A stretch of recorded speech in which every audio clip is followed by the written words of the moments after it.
ரிஷபராசி அன்பர்களுக்கு 2025ஆம் ஆண்டு நடைபெறுகின்ற குரு பெயர்ச்சியானது என்னென்ன மாற்றங்களை கொடுக்க போகுது?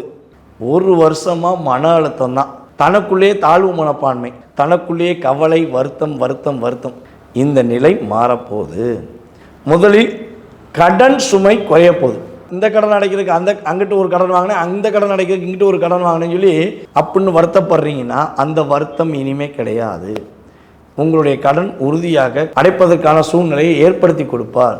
கடுமையாக வேலை பார்த்து அந்த வேலையில் நிம்மதி இல்லை, நான் வேலையை விட்டு போயிடுவோனுங்கிற பதற்றத்தோடய இருக்கேன்னா கவலைப்படாதீங்க. மே மாதத்துக்கு மேலே வேலையில் உங்களுக்கு பதவி உயர்வு கிடைக்க போகுது. வேலையே இல்லைன்னு வருத்தப்படுறவங்களுக்கு வேலை உறுதியாக கிடைப்பதற்கான ஆற்றலை குரு பகவான் கொடுக்க போகிறார்.